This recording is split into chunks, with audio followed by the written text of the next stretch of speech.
अस्सलाम वालेकुम। प्रोग्राम 10 में खुश आमदीद। मैं हूं इमरान सुल्तान। कल 23 फरवरी संडे आईसीसी मैच का एक बड़ा टाकरा, और ये मैच होगा पाकिस्तान और भारत के दरमियान, रिवायती हरीफ, लेकिन ये मैच होगा दुबई में। वजह इसकी यह है कि जनाब हाइब्रिड मॉडल के तहत ये मैच हो रहा है दुबई में। इंडिया ने पाकिस्तान में आकर खेलने से इनकार कर दिया था। उसके बाद ये जो मैच है, इंडिया के जो मैचेस हैं वो दुबई में होंगे, और साथ ही साथ एक तवील जो है वो इश्यूज़ हैं, जिसमें हमने ये भी देखा कि भारतीय ऑफिशियल्स जो हैं वो भी पाकिस्तान नहीं आए, भारतीय रेफरीज जो हैं वो भी पाकिस्तान नहीं आए। उसके साथ साथ अगर इस इवेंट का कैप्टन्स मीटअप होता, पाकिस्तान में होता, तो रोहित शर्मा इंडियन कैप्टन वो भी पाकिस्तान नहीं आते।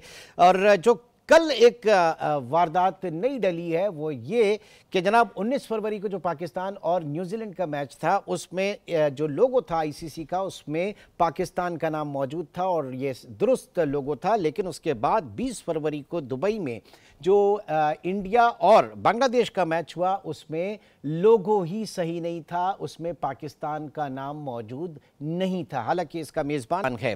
तो बात सर ये है कि इस मामले को पीसीबी ने अपने तई आईसीसी के सामने उठाया है, और बॉटम लाइन में हम जाके देखते हैं तो जनाब ये जो आईसीसी के ब्रॉडकास्टर है वो खुद इंडियन है। भारत ऐसा क्यों कर रहा है, क्या मसला है? वो खेल जो कि उसे क्रीज पे खेलना चाहिए, मैदान के अंदर खेलना चाहिए, मैदान से बाहर क्यों खेल रहा है, ये जानेंगे। इस वक्त हमारे साथ मौजूद है नई दिल्ली से senior Indian sports journalist Chandrashekhar Luthra. बहुत शुक्रिया चंद्रशेखर आपके वक्त का। सबसे पहले तो मैं ये जानना चाहूंगा कि भाई, क्रिकेट को मैदान के अंदर खेलो ना, मैदान से बाहर क्यों खेल रहे हो आप लोग? देखिए, हम नहीं खेल रहे हैं। जो भी ये बदमाशी कर रहा है वो कोई, मुझे लगता नहीं वो क्रिकेट लवर होगा। पता नहीं क्यों, ये सब अनफॉर्चुनेट पार्ट है। देखिए, टूर्नामेंट शुरू हो गया, जो रजामंदी हुई है दोनों देशों के बीच में, दुबई खेल रहे हैं, या जब पाकिस्तान को इंडिया आना है तो श्रीलंका में खेल लेंगे, सब चीजें हो चुकी है। उसके बावजूद ये क्यों हो रहा है, मुझे समझ नहीं आ रहा। बट ये डेलिबरेट ही किसी ने किया होगा। ये ऐसा नहीं हो सकता कि बाई चांस ऐसा कुछ हो गया, क्योंकि पहले मैच में हो रहा है सेम चीज। ये प्रोफेशनल आउटफिट्स हैं जो मैचेस दिखा रही हैं, जो ये लोगोस तैयार कर रहे हैं, जो ये रील्स तैयार कर रहे हैं, ये बिल्कुल प्रोफेशनल आउटफिट है। उससे पहले सब कुछ अप्रूवल होता है हर एक व्यक्ति से, जितने भी टॉप के हैं। उसके बावजूद भी ऐसा करते हैं, इसका लिए डेलिबरेट है। अभी कौन कर रहा है उसके बारे में तो आईसीसी को ही देखना चाहिए, लेकिन आईसीसी कहते हैं ना, इंडियन क्रिकेट बोर्ड ही है फिलहाल, तो उसमें इंटरनेशनल चीज तो कोई चीज रह नहीं गई है। देखे, सब बढ़िया होगा, बट आई जस्ट होप कल का नहीं, मैच मजा अच्छा नहीं किरकिरा होता, ये बताइए ना, ये इन सारी चीजों से मजा किरकिरा हो जाता है। बिल्कुल किरकिरा होता है। देखिए, सबसे बड़ी बात, अगर कल का मैच खुदा ना खास्ता लाहौर में होता, बॉर्डर पार करके, आज कहते हैं ना अटारी बॉर्डर को पार करके लोग आ रहे होते हैं, 10,000 5,000 लोगों के वीजा, क्या बात होती है? क्या उनका कहते हैं ना, आंखें बिछा लेते हैं वहां पर। नहीं, अब खेले ना वहां पे। अब जनाब वहां पे साफ साफ हिदायत आ गई हैं कि सियासी ख्यालात, नारे, पोस्टर्स और बैनर्स घर छोड़कर आए। दुबई गवर्नमेंट जो है बाकायदा उन्होंने वहां पे इस तरह के बैनर्स लगाए हुए, और क्रिकेट के मैदान को सियासी ग्राउंड ना बनाए, जलसागाह ना बनाए। ये तो बड़ा बिल्कुल पिन ड्रॉप साइलेंस करके खामोशी से अच्छे बच्चों की तरह मैच देखना होगा।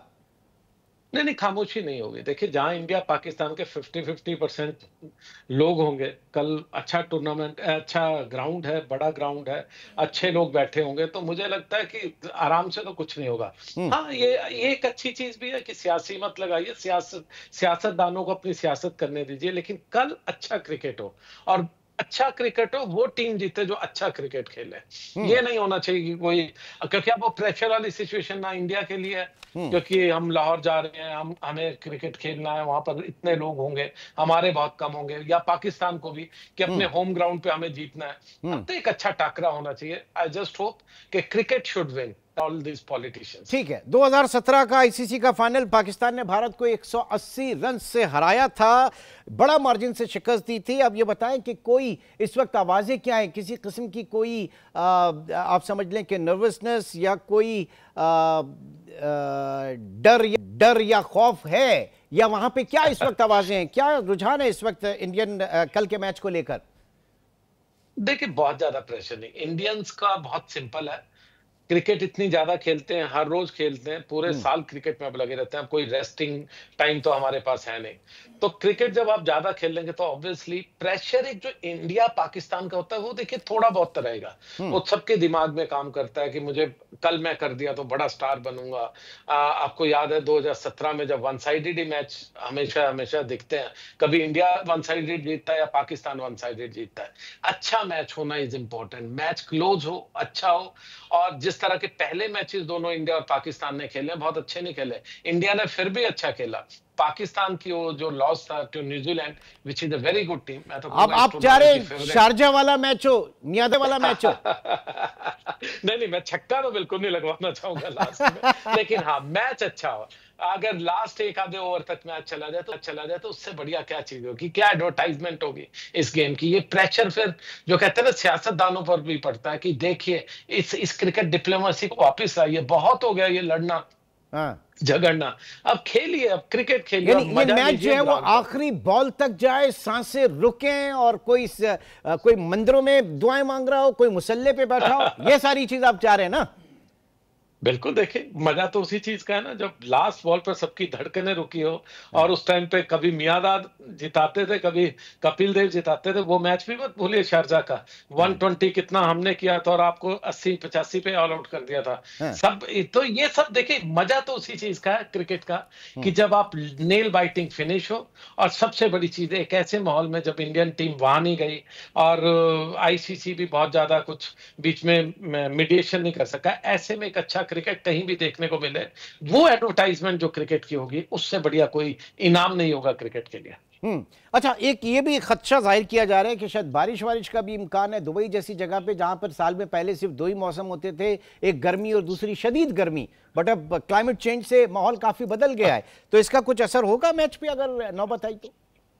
देखिए ये तो ऊपर वाला ही जानता है। अगर दुबई जैसी जगह में बारिश हो जाए, देखिए मुझे तो कभी ऐसा देखने को मिला ही नहीं दुबई में कि बारिश हुई हो। तो इसलिए अगर बारिश हो जाए तो ये भी ऊपर वाले की इंटरवेंशन होगी। कहते हैं ना नेचर अपना रोल प्ले करेगी, शायद उसको जो भी चीज है वो भी दिखाना चाहते हैं कि देखो आप दोनों की लड़ाई छोड़िए, ये देखिए थोड़ी थोड़ी ठंडक मैं आपको देती हूँ। आगे बढ़ते हैं जनाब। इंडिया एक मैच जीता बांग्लादेश के खिलाफ, कॉन्फिडेंस लेवल क्या है? और फिर आपने पाकिस्तान का भी मैच देखा होगा न्यूजीलैंड के साथ, तो कंपैरिजन आप किस तरह से देख रहे हैं? आप क्या स्ट्रेंथ है और क्या वीकनेस है इस वक्त इंडियन क्रिकेट टीम की? पहले पाकिस्तान का बताऊं, देखिए जिस तरह का मैंने मैच देखा बहुत डिसअपॉइंटिंग था। आप ऑस्ट्रेलिया में जाकर के ऑस्ट्रेलिया को हरा करके आए, आप साउथ अफ्रीका में साउथ अफ्रीका को हराए, उसके अपनी विकेट पे आए। टीम अच्छी है न्यूजीलैंड की, कोई डाउट नहीं। मेरी फेवरेट टीम इस टूर्नामेंट की वही है, वो फेवरेट है। इंग्लैंड सेकंड है, उसके बाद मैं इंडिया को लाऊंगा उस फहरिस्त में। तो लेकिन यह है कि जब आप अपनी जमीन पे खेल रहे हो, अरे आपके पास स्पिनर ही नहीं है कोई खिलाने वाला। कमाल होगी, स्पिनर की तो फैक्ट्री थी पाकिस्तान और इंडिया में। आजकल स्पिनर सारे सेंटनर ये वो सब इंग्लैंड और अपना साउथ अफ्रीका और न्यूजीलैंड में पैदा होने शुरू हो गए। ये कैसी अजीब सी बात है। और दूसरा मुझे कहीं ना कहीं ये भी लगा कि आपके कप्तान जब जैसे ही जल्दी आउट हुए उसके बाद से सारे प्लेयर सिर्फ अपने लिए खेल रहे थे।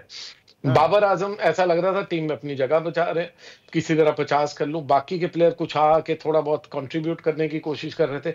वो जीतने वाला जज्बा तो कहीं भी नहीं दिखा। जीतोगे कैसे? आपके जो बॉलर्स हैं, जो शाहीन अफरीदी जो है, शाहीन शाह अफरीदी, क्या हो गया उनको? बॉल क्यों नहीं उनकी चल रही है? उनसे बढ़िया स्विंग बॉलर कोई नहीं था 2 साल पहले तक। इंजरी हुई, वापिस आए, पता नहीं हाफ फिट है क्या है, बॉल भी अंदर को नहीं ला पा रहे, जो कि उनकी नेचुरल इन स्विंगर है।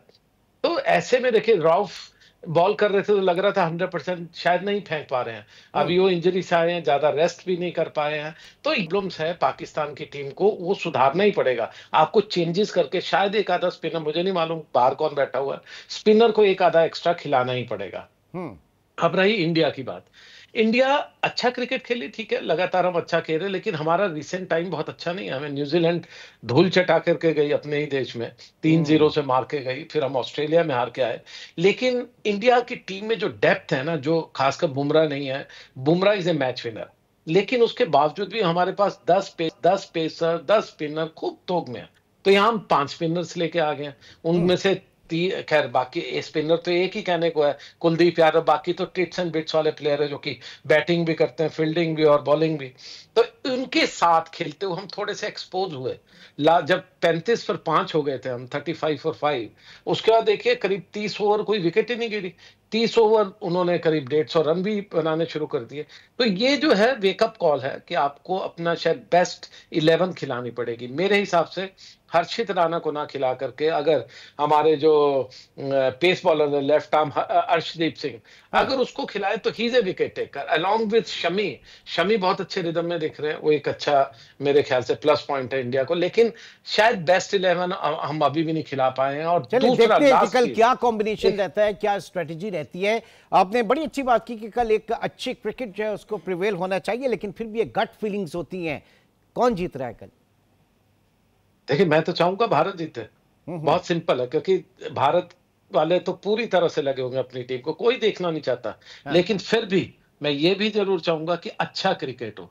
ठीक। जीते भारत या जीते चले, पाकिस्तान, लेकिन अगर अच्छा क्रिकेट नहीं होगा, वन साइडेड होगा, उसको देख करके तो इट विल बी भाई बैड आपके यहाँ कुंभ एडवर्टाइजमेंट। के मेले में जो है वो प्रिडिक्शन दी है कि पाकिस्तान जीतेगा सर। क्या कहेंगे? मैं ऐसा मुझे नहीं मालूम। देखिए कौन ये बाबे और ये, मैं इन चीजों पे बिलीव नहीं करता। मैं हाँ, तो ये जानता हूं कि अगर आपके जो कहते हैं ना कि एक बार अच्छी बॉलिंग होगी, इनिशियल 2-3 ब्रेक थ्रू मिल गए, तो भारत भी उतना स्ट्रगल करता हुआ दिखेगा जैसे पाकिस्तान दिखा था पिछले तो मैच इसमें में। इसमें लेकिन टॉस दूसरी टॉस तरफ ये बताइए ना, टॉस की कितनी इंपॉर्टेंस होगी? क्योंकि एक दोनों तरफ ऐसा नहीं लग रहा होगा कि जनाब 11-11 प्लेयर जो हैं वो इस वक्त ग्राउंड में हैं। वो दोनों मुल्कों की आवाम, जनता सभी होंगे। टॉस बिल्कुल, कितना इंपॉर्टेंट होगा?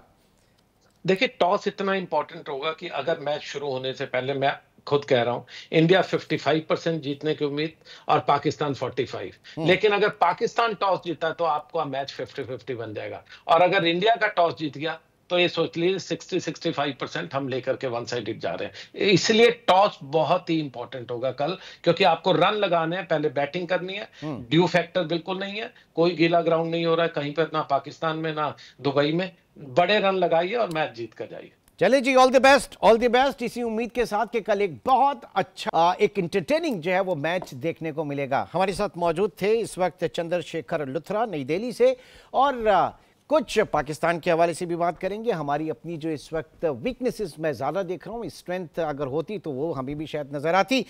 इस पे मज़ीद भी लोगों से हम बात करेंगे। एक छोटे से ब्रेक की कॉल है, ब्रेक के बाद दोबारा मिलते हैं।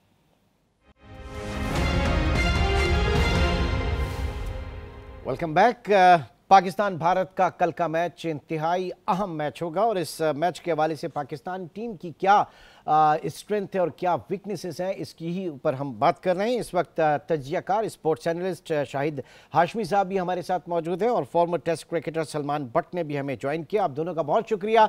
सलमान बट साहब, आपकी तरफ आता हूँ। इस वक्त ज़ाहिर है कि पाकिस्तान के लिए बड़ा मसला है इस वक्त ओपनर्स को लेकर चलना, और दुनिया की टीमें जो हैं वो बड़ी अच्छी स्ट्रेंथ के साथ उतरती हैं, लेकिन पाकिस्तान अनफॉर्चुनेटली। ये बताइए कि फ़खर जमान को हवाले से मैं जानना चाहूँगा, वो इंजर्ड थे, उसके बाद भी उनको खिलाया गया, उनके फिजियो जो हैं क्या वो एक एनालिसिस नहीं कर पाए कि वो खेल पाएंगे या नहीं खेल पाएंगे? क्यों पाकिस्तान में इस वक्त ये एक प्रॉब्लम देखी जा रही है?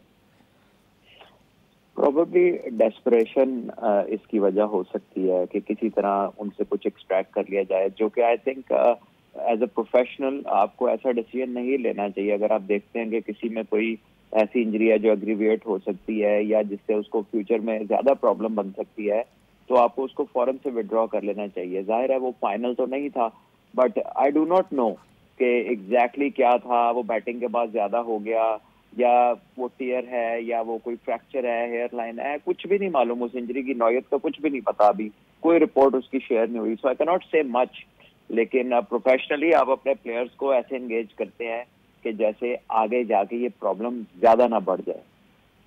ठीक। अब ये भी कहा जा रहा है कि इस वक्त सारे का सारा जो तवज्जो है वो जनाब टीम के सिलेक्शन के बजाय जो मैनेजमेंट है उसके ऊपर बहुत ज़्यादा जो है वो फोकस किया गया, और जिसके नतीजे में हम देख रहे हैं कि एक बैलेंस टीम हम नहीं उतार पाए। क्या कहेंगे सर? देखिए, ये तो टीम के लिए एक सिलेक्शन कमेटी होती है, एंड ये प्रोसेस उनकी जिम्मेदारी होती है कि उन्होंने गिवन जो इवेंट होता है उसके लिए अप्रोप्रिएट सिलेक्शन करनी होती है, जो कि उस एरिया के मुताबिक, वो कंडीशन के मुताबिक स्ट्रेटेजिकली सही प्लेयर्स आप इकट्ठे करते हैं। लेकिन कुछ चीजें बेसिक होती हैं, जैसे रेगुलर ओपनर्स का होना, फिर आपके टॉप प्लेयर्स जिस पोजीशन में स्पेशलाइज करते हैं उनका वहां पर खेलना, ठीक है। फिर आप जिन कंडीशन में जा रहे हैं उधर आपको कितने स्पिनर चाहिए होंगे, कितने फास्ट बॉलर चाहिए होंगे। अगर कोई आपके पहले से मतलब तैयारी अगर की हो तो आपको अपना आइडेंटिफाइड होता है। लेकिन पाकिस्तान ने 4 लोग वो बदले जो 2-2 साल के बाद जिनका कमबैक हुआ है इस चैंपियंस ट्रॉफी से पहले, और एक बंदा जिसका डेब्यू नहीं हुआ। So I think the selection committee knows what they have done, और वही इसका जवाब दे सकते हैं। ठीक, लेकिन कल क्या स्ट्रेटजी होनी चाहिए? इंतहाई अहम तरीन मैच है पाकिस्तान और इंडिया का, तो इन गिवन सिनेरियो क्या आप समझ रहे हैं कि स्ट्रेटजी होनी चाहिए पाकिस्तान की?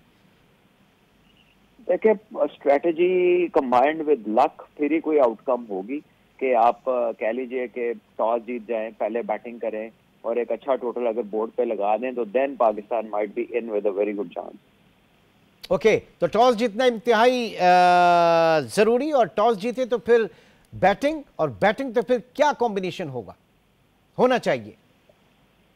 वेल, जो अब तो 15 लड़के ही हैं, इसमें एक ही रेगुलर ओपनर है। आई डोंट नो अब कल किसके साथ जाते हैं, उस्मान खान को खिलाते हैं या कामरान गुलाम को लाते हैं या साउथ शकील के साथ ही जाते हैं, ठीक है। इमाम अब आएंगे फखर की जगह पे दूसरी साइड पे, या बाबर होंगे। बाबर नंबर 3 बैटर है, उनसे ओपन करवाई जा रही है।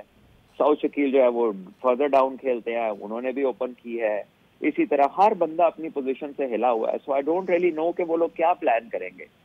ठीक, जरा हम चलेंगे शाहिद हाशमी साहब की तरफ। जी हाशमी साहब, बताइए किस तरह से देखा जा रहा है, क्योंकि पहले मैच के बाद भी हम देख रहे हैं कि इफ्स एंड बट्स की जो एक, और वो जो लक वाली चीज है वो जो है वो मिलती जा रही है। कैसा मैच कल देखने को मिलेगा? देखिए, ये पाकिस्तान के लिए बड़ी फैमिलियर टेरिटरी है, फैमिलियर पोजीशन है। पाकिस्तान इसी तरह आईसीसी के इवेंट्स में खेलता आया है, इफ एंड बट्स पे, फिर दूसरी टीमों पे इन्हिसार करता है। अगर पाकिस्तान जीतता है तो आगे जाएगा, अगर पाकिस्तान हारता है तो फिर मंडे के दिन पाकिस्तान की किस्मत का उस वक्त फैसला होगा जब न्यूजीलैंड और बांग्लादेश खेलेंगे। न्यूजीलैंड जीत गया तो पाकिस्तान टूर्नामेंट से बाहर, बांग्लादेश जीत गया जो कि अपसेट होगा और हो भी सकता है, क्रिकेट में कोई भी चीज नामुमकिन नहीं होती, तो फिर पाकिस्तान का एक चांस रहेगा कि न्यूजीलैंड अगला मैच भी अपना इंडिया से हारे और हम बांग्लादेश को बड़े मार्जिन से हरा के नेट रन रेट पे जाएं। लेकिन कल के मैच के लिए जो खबरें आ रही है वो ये कि एक ही तब्दीली पाकिस्तान की टीम में है, फखर की जगह इमामुल हक खेलेंगे। लेकिन जिस तरह सलमान कह रहे थे कि आपने अगर पहले रेगुलर ओपनर ट्राई कर लिया होता उस्मान खान, तो आज उस्मान खान आपके काम आता, उसे आपने एक भी वनडे नहीं खिलाया। इसी तरह सऊद शकील के भी नंबर आप चेंज करते रहे। मेरे हिसाब से तो सऊद शकील ट्राई सीरीज में भी और न्यूजीलैंड के खिलाफ मैच में भी अच्छा नहीं खेले, कुछ अंदर से उनको खौफ लग रहा है। उनकी जगह कामरान गुलाम को खिलाना चाहिए, इसलिए कि उसके पास एक्स्ट्रा बैगेज नहीं है, वो कभी इंडिया के खिलाफ नहीं खेला, खुल के खेलेगा। अगर जिस तरह उसने साउथ अफ्रीका में एक इनिंग्स खेली थी 50 की, तो पाकिस्तान को फायदा होगा। ठीक है, लेकिन परफॉर्मेंस प्रेशर में एक स्ट्रेटजी के जनाब शिकस्त के खौफ से निकल के खेलना पड़ेगा। आप समझ रहे हैं कि मौजूदा टीम जो है उसमें इतनी कैपेसिटी है कि उस शिकस्त के खौफ से निकल कर आगे खेलेगी? बिल्कुल खेल सकती है। उसको रिमाइंड करना पड़ेगा अपने आप को कि 2017 का फाइनल हम जीते हैं चैंपियंस ट्रॉफी में इंडिया के खिलाफ, बावजूद इसके कि हम ग्रुप का पहला मैच हार गए थे। वो बिलीफ लाना पड़ेगा कि दुबई के इसी स्टेडियम में अक्टूबर 2021 में हमने इंडिया को पहली दफा आईसीसी के किसी भी इवेंट में वर्ल्ड कप में हराया था, 10 विकेटों से हराया था। यही ग्राउंड था, वही ओपनर बाबर आजम खेल रहे होंगे। और फिर सलमान बट की उस इनिंग्स को याद रखना चाहिए जो इसने 2005 में कोलकाता के जैम पैक्ड स्टेडियम में खेली थी और पाकिस्तान को जितवाया था। तो इंडिया के खिलाफ वही टीम जिशर को अच्छा हैंडल करती है और सलमान बट से अच्छा इस बात को कोई भी नहीं जानता होगा। Okay, what about Babar Azam? 90 balls पर 64 रन्स। यार ये मतलब किंग्स हम कहते जरूर हैं, लेकिन किंग्स वाली इनिंग्स कब देखने को मिलेगी बाबर आजम की? मिल सकती है, उसमें कैपेबिलिटी तो है, उसका इंटेंट नजर नहीं आया न्यूजीलैंड के खिलाफ मैच में। जब आपने 90 गेंदें खेल ली थी और 64 रन बना लिए थे तो आपको बॉल तो बहुत बड़ा नजर आ रहा होगा। आपको चाहिए था कि 20-25 गेंदें और खेलते और पाकिस्तान को मैच जितवा के बाहर आते। जब आपने एक चौका मार लिया था मिचेल सैटनर को, फिर अगली बॉल पे आप दूसरा रिस्की शॉट खेलने गए और आउट हो गए, तो वो इनिंग्स बहुत बुरी लगी। 90 बॉल में 64, यही अगर 120 बॉलों में 145 से 150 होते, पाकिस्तान मैच जीता हुआ होता तो बहुत ही अच्छी लगती। लेकिन बाबर आजम को कोई प्रॉब्लम है, कोई चीज सता रही है, कोई चीज तंग कर रही है उसको, 2021 से पहले उसका स्पिनर्स के खिलाफ एवरेज 90 था, स्ट्राइक रेट 89-90 था। उसके बाद से 2021 के बाद से वो स्पिनर्स के खिलाफ ऐसा हो गया है कि उसका जो एवरेज गिरकर और स्ट्राइक रेट गिरकर 50s में आ गया है। तो बाबर आजम ऐसा बैट्समैन नहीं था, वो अभी भी अच्छा है, उसके पास डाटा अभी भी बहुत है। वो डाटा किस तरह यूज करता है वो डिपेंड करेगा उसके ऊपर। ठीक है, एक लम्हे के अगर कल का ये मैच इंडिया पाकिस्तान का पाकिस्तान में होता तो क्या एक जाविया होता, दोनों टीमों के ऊपर क्या प्रेशर होता, और अब ये दुबई में हो रहा है तो बुनियादी फर्क क्या होता? देखिए, इंडिया पाकिस्तान का मैच वही जीता है जो प्रेशर अच्छा हैंडल करता है। अगर आप प्रेशर अच्छा हैंडल करेंगे, चाहे आप अहमदाबाद में खेल रहे हो, चाहे आप लाहौर में खेल रहे हो, इंडिया में ये क्वालिटी आ गई है कि वो अच्छा प्रेशर हैंडल करते हैं। इसीलिए आईसीसी के इवेंट्स में 50 ओवर के वर्ल्ड कप में तो हम कभी भी नहीं जीते उनसे, 8-0 हैं हम। T20 वर्ल्ड कप में हम 7-1 पीछे हैं। अहमदाबाद में जिस तरह पाकिस्तान को प्रेशर हैंडल करना चाहिए था, 1,20,000-1,30,000 का क्राउड था, अच्छा आगाज हुआ था, अच्छी पोजीशन से पाकिस्तान ने मैच हार दिया, तो पाकिस्तान अच्छा प्रेशर हैंडल नहीं कर सका। अगर आपके हाथ पैर फूलेंगे, चाहे वो लाहौर हो, चाहे वो आप अपने घर में क्रिकेट खेल रहे हो या दूसरे के घर में क्रिकेट खेल रहे हो, अगर आप प्रेशर अच्छा हैंडल नहीं करते तो कोई भी जगह आपके लिए अच्छी यानी ये बात तय है कि प्रेशर को हैंडल जो टीम करेगी वही कल, और कल क्या आगे भी तमाम मैचेस के अंदर वही आगे रहेगी। बहुत बहुत शुक्रिया, शाहिद हाशमी साहब हमारे साथ मौजूद थे और सलमान बट भी हमारे साथ मौजूद थे। अब यहाँ टीम इस तरह की क्यों उतारी है या क्यों जो सिलेक्शन कमेटी है इसके ऊपर भी बड़ी बातें हो रही हैं, ये तमाम मामलात हम डिस्कस करेंगे मिर्जा इकबाल बेग साहब से, लेकिन एक छोटे से ब्रेक के बाद।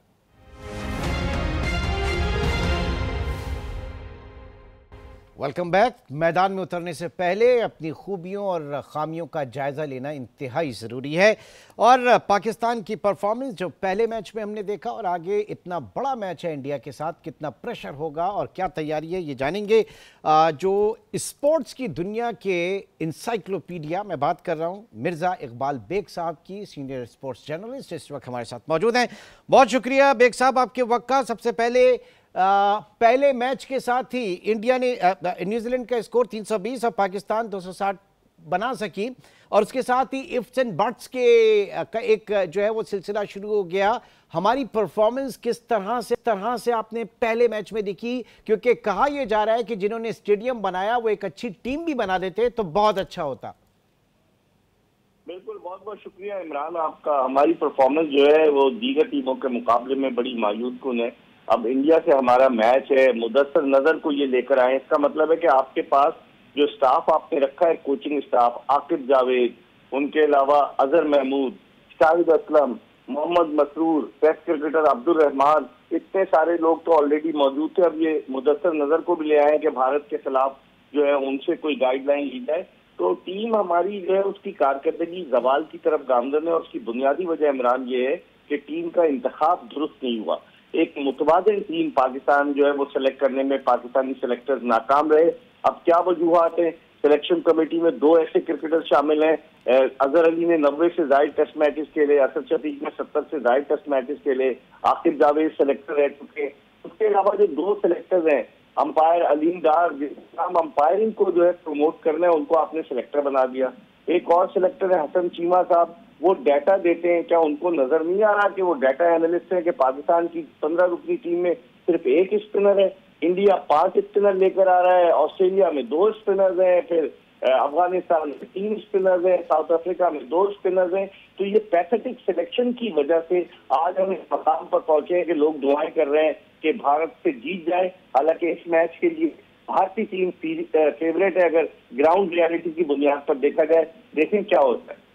नहीं तो ये सारे मामलात हमारे पीसीबी को नजर नहीं आ रहे इतने, ये जो इतनी मेरे ख्याल से फिर खिलाड़ियों से बेहतर है ऑफिशियल्स जो हैं उनसे ही मैच करा ले, उन्हीं को मैदान में उतार दें अगर इतना हम ऑफिशियल्स की लेकर चल रहे हैं।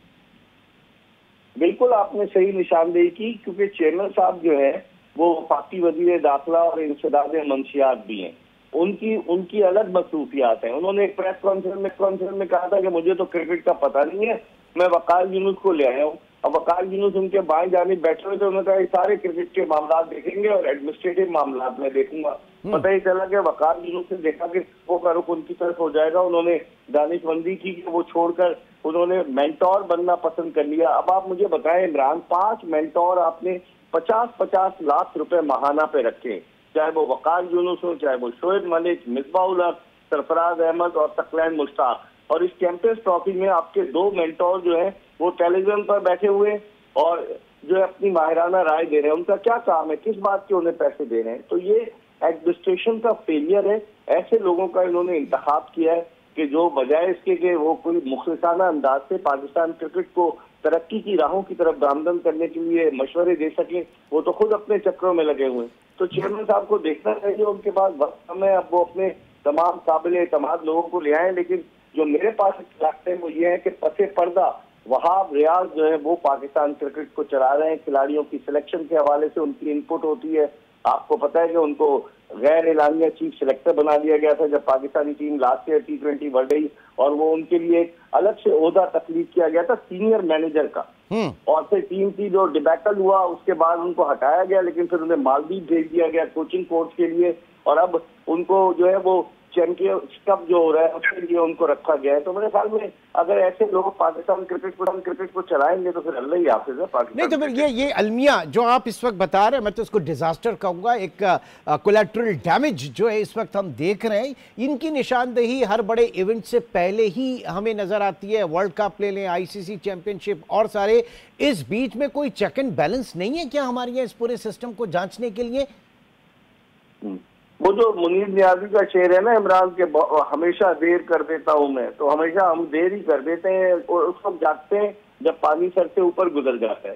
तो ये हमारी क्रिकेट का अलमिया है। दुनिया की दीगर टीमों ने इतनी प्लानिंग की थी, आपने क्या प्लानिंग की? आपने जिन खिलाड़ियों को ऑस्ट्रेलिया, जिम्बाब्वे या साउथ अफ्रीका भेजा उनको आपने टीम से बाहर कर दिया, और आप ऊपर से फहीम अशरफ को ले आए, कुछ दिलशाद को ले आए। तो समझ में नहीं आ रहा है इनकी इन्होंने क्या हिकमत अमली इख्तियार की। आप दुनिया की टीमें जो थी वो चैंपियंस ट्रॉफी के पहले अपना कॉम्बिनेशन बनाने में लगी थी और हमने अपना कॉम्बिनेशन बिगाड़ दिया। तो मेरे ख्याल में ये सब चीजें देखनी चाहिए चेयरमैन साहब को भी और दीगर लोगों को भी, क्योंकि चेयरमैन साहब का कंट्रोल है इन पर और वो सब लोग उनकी तारीफें करते हैं। तो मेरे ख्याल में उनको भी ये सोचना चाहिए कि ऐसे लोगों से वो दूर रहे कि जो सिर्फ चमचागिरी करते हैं, मशवरे नहीं, गलत मशवरे देते हैं। ऐसे लोगों से जो यस सर की पॉलिसी पर दूर रहे, ऐसे लोगों से जो यस सर की पॉलिसी पर अमल करते हैं। अब देखें कि कब होता है, क्योंकि उन्होंने खुद कह दिया उन्हें क्रिकेट का नहीं पता है चेयरमैन साहब को। ठीक, लेकिन अब जरा आ जाते हैं कुछ ज़ाहिर के दुआएं हम बिल्कुल मांग रहे हैं और दुआएं मांगने भी चाहिए कल के हवाले से कि एक बेहतर स्ट्रैटेजी हो। कल क्या हो सकती है इन हालात में, मौजूदा हालात में? इकबाल बेग साहब जो हैं क्या सजेस्ट करेंगे, क्या स्ट्रैटेजी होनी चाहिए पाकिस्तान की?